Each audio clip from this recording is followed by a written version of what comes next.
कहते हैं दिल्ली दिल भरों की है, दिल जलों की है। कहते तो ये भी हैं कि दिल्ली दिल फरेबों की भी है। और लकी यानी कि लक्ष्मण लाल अग्रवाल में ये सारे गुण मौजूद थे। लोग उसकी शक्ल को देखकर ही कह देते थे, अबे दिल्ली से हो क्या? लकी वैसे दिखने में स्मार्ट और अट्रैक्टिव था, पर जेब से खस्ता हालत होने की वजह से रहता बेहद सिंपल तरीके से था। शर्ट का रंग उड़ा हुआ और पैंट से पाबंद जुड़ा हुआ। कहने को तो उसकी उम्र के लड़के दिल्ली की सड़कों पर रात को मोटर बाइक दौड़ाते थे, लेकिन लकी उर्फ लक्ष्मण लाल अग्रवाल सिर्फ कमरे से कॉलेज में पढ़ाई और गर्लफ्रेंड डिंपल के साथ थोड़ा वक्त बिताना, फिर कॉलेज से दुकान, दुकान से जब होम डिलीवरी आए तो वहां, और फिर घर चला जाता था। हाँ, कभी कभी जब वो किसी लड़के को खाली सड़क पर मोटर बाइक दंदनाते हुए देखता तो कहता, एक दिन अपना टाइम भी आएगा जब मैं चश्मा लगाकर बैठूंगा और पीछे डिंपल को बैठाऊंगा। देखना, जब वो मेरी कमर में अपना हाथ कसेगी और मैं तेजी से मोटरसाइकिल को इंडिया गेट के आसपास दौड़ाऊंगा, तो सारे दिल्ली का दिल हम दोनों को देखकर चलेगा। दुकान में रखा हुआ बर्नॉल भी काम नहीं आएगा। लकी ने कहा और अपने हाथ में बर्नॉल की क्रीम को दबा दिया। जैसे ही उसने क्रीम को दबाया, उस क्रीम बाहर आ गई। अबे गाने क्या कर रहा है? वो कोई स्पंज की गेंद है क्या जो उसे दबा रहा है? दुकान के मालिक ने उसे फटकारते हुए कहा और उसके सर पर एक चपत लगा दी। Sorry sir. लकी ने अपना सिर बचाते हुए कहा। वो करोल बाग में स्थित एक छोटी सी मेडिकल स्टोर पर काम करता था। उसकी दुकान का नाम था चमन मेडिकल स्टोर और उसकी ओनर का नाम था चमन लाल। लकी पिछले 5 साल से इन्हीं की दुकान पर काम कर रहा था। यहाँ इस छोटी सी शॉप पर काम करना उसकी मजबूरी थी। लाइफ में कंगाली की वजह जगह अच्छी तनख्वाह की नौकरी ढूंढी पर नहीं मिली और वो इस मेडिकल स्टोर पर ही अटक गया। गधे, अब इसके पैसे क्या तेरा बाप भरेगा? कटेगा। इसका पैसा भी तेरी तनख्वाह से कटेगा और एमआरपी से डबल रेट पे कटेगा। चमन ने अपने दांतों को किचमिचाते हुए कहा। गुस्से की वजह से उसकी नाक फूल गई थी और लकी की सांसें। उसने घबराते हुए ओनर से पूछा, एमआरपी से डबल क्यों सर जी? ताकि अगली बार से ऐसी कोई हरकत करने से पहले तू डबल बार सोचे। चमन ने कहा और उसके हाथ से ट्यूब छीन ली। उसका जी तो चाह रहा था कि वो लकी की खोपड़ी पर एक और बार अपना हाथ साफ कर ले, लेकिन उससे पहले ही दुकान का फोन बजने लगा। फोन की घंटी बजते ही लकी को वहां से निकलने का मौका मिल गया और वो भागते हुए फोन उठाने के लिए चला गया। हेलो जी, करोल बाग के बेस्ट मेडिकल चमन मेडिकल स्टोर से बोल रहा हूँ, बताइए क्या काम था? ये लकी की पेटेंट लाइन थी। चाहे कहीं से भी फोन आए, लेकिन उसे फोन पर बस यही बोलना था। जैसे ही इधर लकी ने अपनी बात कही, उधर से जवाब आया, मैं ब्लूमिंग नाइट होटल के कमरा नंबर 303 से बात कर रहा हूँ। एक छोटा सा ऑर्डर है, नोट करो और जल्दी से होटल पर डिलीवर करवा दो। वो एक लड़के की आवाज थी। उसकी आवाज में काफी भारीपन और एक अजीब सी जल्दबाजी थी। जैसे ही लकी ने वो आवाज सुनी, पता नहीं क्यों उसे वो आवाज जानी पहचानी सी लगी। जी सर, बताइए आपका क्या ऑर्डर है? हाँ तो लिखो, हार्ट प्ले के 2 पैकेट और 1 पैकेट टिश्यू। लकी, जो कि अपना पेन लेकर खड़ा था, हार्ट प्ले का नाम सुनते ही झिझक गया। असल में हार्ट प्ले नाम का एक कंडोम आता था और इसलिए उसका नाम सुनते ही लकी शर्मा गया था। इतने साल से भी मेडिकल की स्टोर पर काम करने के बाद उसे इन चीजों का नाम सुनने में शर्म आती थी। हेलो भाई, लिखा कि नहीं लिखा? उस आदमी ने फिर से लकी से पूछा। जी सर, लिख लिया सर, लिख लिया। लकी ने खिसिया कर हंसते हुए कहा। लिख लिया तो फिर लेकर निकल, उस लड़के ने कहा। उसकी आवाज सुनकर ना जाने ऐसा क्यों लग रहा था कि वो बहुत बड़ा आदमी था। जी सर, लेकिन सर बाहर तो बारिश हो रही है, लकी ने कहा। उसने देखा कि बाहर बहुत तेज बारिश हो रही थी। उनकी दुकान के सामने पानी भर गया था और तेज हवाओं की वजह से चमन मेडिकल स्टोर का बोर्ड भी गिर गया था।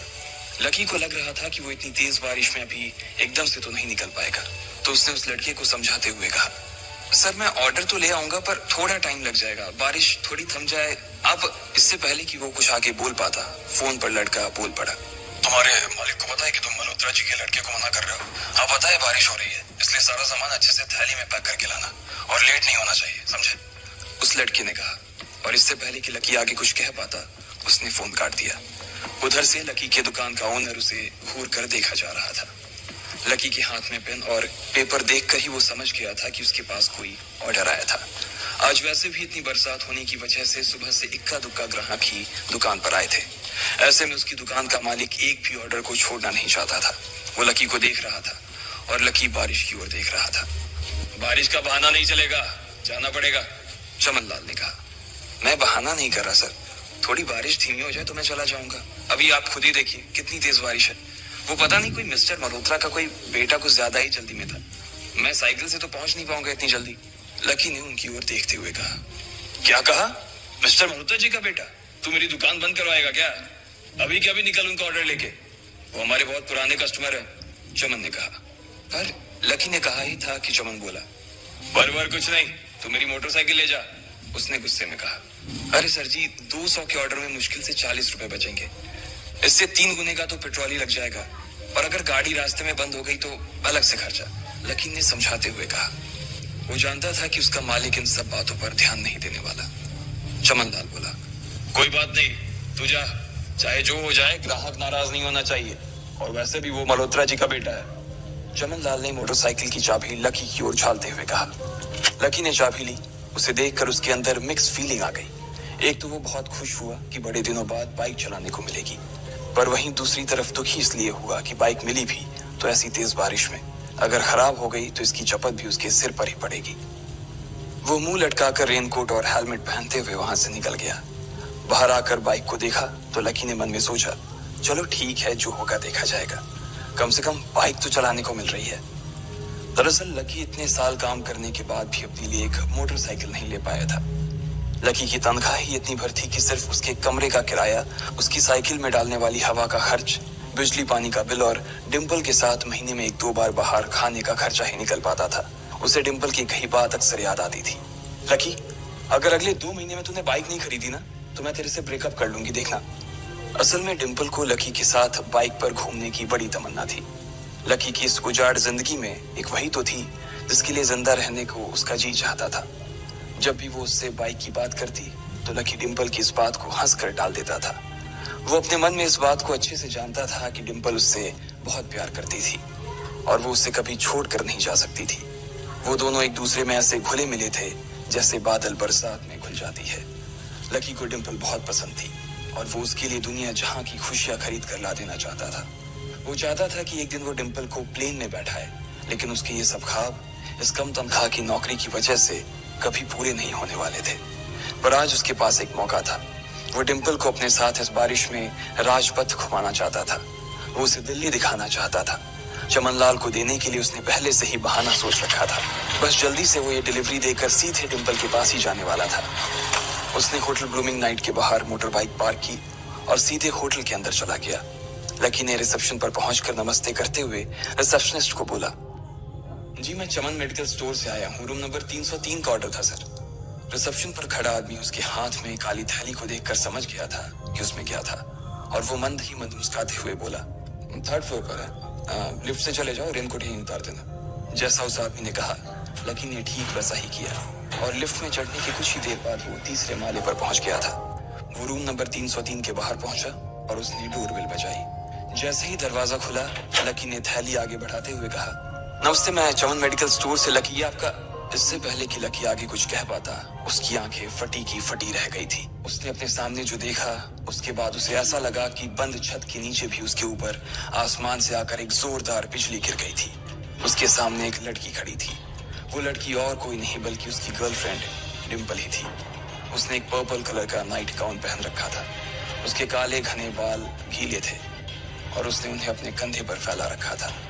उसकी खुशबू से ही ये चीज साफ पता चल रही थी कि वो अभी अभी नहा कर आई थी। डिम्पल, तुम यहाँ क्या कर रही हो? लकी को अपनी आंखों पर विश्वास ही नहीं हो रहा था। उसने 2 बार अपनी पलकें झपका कर देखा, लेकिन दोनों बार ही उसे अपने सामने डिम्पल ही नजर आई। तुम यहाँ क्या मेरा पीछा करते हुए आए हो लकी? डिम्पल ने उल्टा उसी के ऊपर पलटवार करते हुए कहा। लकी को देखकर उसके दिल की धड़कन भी तेज हो गई थी। उसे उम्मीद नहीं थी कि लकी यहाँ आ जाएगा। उसने ना तो सुबह से उसे फोन किया था और ना ही उसके मैसेज का कोई जवाब दिया था। वो अपने मन में सोचकर बैठी थी कि वो अगले दिन खुद ही उससे मिलकर बोल देगी कि उसकी तबीयत खराब थी। डिम्पल बेबी, क्या हो गया? किससे बात कर रही हो? अचानक से एक गबरू जवान सा लड़का दरवाजे के पास आकर खड़ा हो गया था। उसने बनियान पहन रखी थी। लकी उसे पहचान गया था। साले राहुल के बच्चे, तेरी हिम्मत कैसे हुई मेरी डिम्पल को हाथ लगाने की? लकी ने जैसे ही राहुल को देखा उसके तन बदन में मानो आग सी लग गई थी। वो उसे इस वक्त इतना बुरा मारना चाहता था, इतना बुरा पीटना चाहता था, जिसकी कोई हद सीमा नहीं थी। लकी जिस कॉलेज में पढ़ता था, राहुल और डिंपल भी उसी में पढ़ते थे, और वो कॉलेज राहुल के फादर का ही था। डिंपल ने राहुल के पिता की एक कंपनी में जॉब पकड़ ली थी, और राहुल उस पर बहुत लाइन मारता था। लकी ने एक दो बार डिंपल को उससे दूर रहने के लिए भी कहा, लेकिन डिंपल ने उसे ये कहकर डाल दिया था कि वो सिर्फ अच्छे दोस्त थे। आज भी इससे पहले कि वो आगे बढ़ता, डिंपल उन दोनों के बीच आ गई। रुक जाओ, डिंपल ने गुस्से में कहा, और लकी के सीने पर हाथ रखकर उसे रोक दिया। लकी लंबी सांसें ले रहा था, और कुछ ही सांसों के बाद उसका गुस्सा शांत हो गया। अब डिंपल के पास भी छुपाने के लिए कुछ नहीं था, इसलिए उसने लकी से कहा, लकी, आज से तुम्हारा और मेरा ब्रेकअप। ब्रेकअप? लकी के पैरों के नीचे से जमीन खिसक गई थी। उसकी आंखें नम हो गई। लकी को उसकी बातों पर विश्वास नहीं हो रहा था। उसने डिंपल की ओर देखा और बोला, डिंपल, हम पिछले 1 साल से एक दूसरे के साथ हैं, और तुम हो कि मुझसे ब्रेकअप करना चाहती हो? अरे मैं तो तुम्हारे लिए नई बाइक लेने वाला था। चल रहने दे, आज ही याद आई है तुझे बाइक की। अरे तेरे पास मुझे बाहर घुमाने के लिए, खिलाने पिलाने के लिए पैसे तो है नहीं, तू कहां से लेगा बाइक? और अगर ले भी लेगा तो उसमें पेट्रोल कहां से डलवाएगा? तेरी 8,000 रुपए महीने की नौकरी, उसमें होगा ये सब? लोग हंसते हैं मेरे ऊपर जब मैं सरोजनी में तेरे साथ घूमती हूँ। मैं ऐसी लाइफ नहीं जीना चाहती लकी। मैं तेरी तरह गरीब नहीं रहना चाहती। तूने मुझे फंसाया था, उल्लू बनाया था तूने मुझे, इसलिए मैंने राहुल से मैचअप कर लिया है। आज से यही मेरा बॉयफ्रेंड है, डिंपल ने गुस्से में कहा। अच्छा, तो बेबी है तुम्हारा वो बेकार सा एक्स बॉयफ्रेंड? राहुल ने पूछा और डिंपल के बगल में आकर खड़ा हो गया। फिर उसने लकी के हाथ से थैली उठाई और उसमें से हार्ड प्ले का पैकेट निकालकर उसे चिढ़ाने के लिए उसे हवा में लहराने लगा। बाप रे, इससे बदकिस्मत इंसान इस दुनिया में और कौन होगा? राहुल ने उसकी टांग खींचते हुए कहा। लकी के पास उसकी बात का कोई जवाब नहीं था। उसने गुस्से से डिंपल की ओर देखा और अपनी हाथों की मुट्ठी भींच ली। फिर वो वहां से निकल गया। अबे पैसे तो ले जा, सब कुछ फ्री में देता जाएगा क्या? राहुल ने जोर से ठहाके लगाते हुए कहा, लेकिन लकी बिना उसकी बात सुनते ही निकल गया। उसके दिमाग में डिंपल के कहे शब्द गूंज रहे थे। उसने कभी सपने में नहीं सोचा था कि डिंपल उसके साथ कुछ ऐसा भी कर सकती थी। जिस इंसान के लिए वो इतना कुछ करना चाह रहा था, उसे उसकी कोई कदर ही नहीं थी। लकी इतना हताश हो गया था कि पूरी तरह से रोने लगा। इस बार वो लिफ्ट से नहीं बल्कि सीढ़ियों से नीचे उतरा, और एक ही एक सीढ़ी उतरने के साथ उसके आंसू आंखों से छलकते जा रहे थे। जब उसकी आवाज सुनकर कुछ लोग अपने कमरे से बाहर आए तो लकी ने तुरंत अपने आंसू पूछे और तेजी से वहां से भाग गया। उसे जिंदगी में पहली बार प्यार हुआ था, और पैसों की कमी की वजह से न सिर्फ उसका प्यार बल्कि उसकी पूरी जिंदगी बर्बाद हो गई थी। लकी जैसे ही बाहर आया तो उसने देखा कि बाहर अंधेरा हो गया था। आसमान में तेज बिजली कड़की और बारिश जो थमी थी एकाएक फिर से झमाझम बरसने लगी। ये देख लकी के थमे हुए आंसू एक बार फिर से छलक गए। उसका दिल बुरी तरह से टूट चुका था, लेकिन उसे इस बात की खुशी भी हो रही थी। आखिर आज उसे डिंपल का असली चेहरा नजर आ गया था।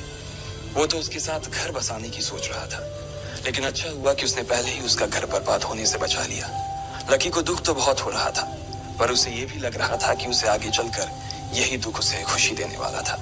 लेकिन एक चीज थी जो लकी को परेशान कर रही थी, वो थी उसकी माली हालत। उसकी जेब इतनी तंग थी कि उसे फटी हुई जेब की पैंट पहनकर घूमना पड़ता था। कभी कभी तो लकी सिर्फ रोटी खाकर दिन काट लेता था। वो कब से कोशिश कर रहा था कि कोई अच्छा काम पकड़ सके, लेकिन उसे कोई काम देने को राजी नहीं था। उसने टूटे हुए दिल को दिलासा देते हुए मन में सोचा कि डिंपल पर खर्च होने वाले पैसे बच जाने से शायद उसकी हालत सुधर जाएंगे, पर फिर भी वो रातों रात रईस नहीं हो जाने वाला था। उसने ऊपर आसमान की ओर देखा और जोर से चिल्लाया, अगर इतना ही अनलकी बनाना था तो फिर नाम लकी क्यों रखा भगवान? वो जितनी जोर से चिल्ला सकता था उतनी जोर से चिल्लाया। उसकी आवाज से आसपास खड़े लोग एक बार तो डर गए थे। लकी ऊपर ही देख रहा था और उसके आंसू बारिश के पानी के साथ मिल गए थे। जैसे ही वो फूट कर रोने को था, तभी उसके फोन पर एक मैसेज आया। जैसे ही लकी ने अपना फोन निकालकर उस मैसेज को पढ़ना शुरू किया, उसकी तो आंखें ही चमक गई। अचानक उसके आंसू हंसी में बदल गए और वो जोर जोर से वहीं सड़क पर नाचने लगा।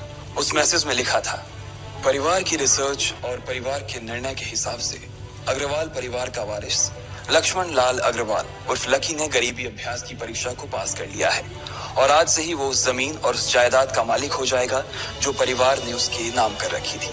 ये कैसा मैसेज था? आखिर कौन था लकी, क्या थी उसकी असलियत, और वो कैसे रातों रात ही अनलकी से लकी हो गया था।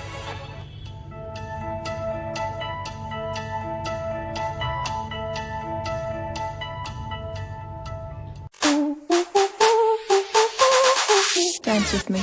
Back and forth.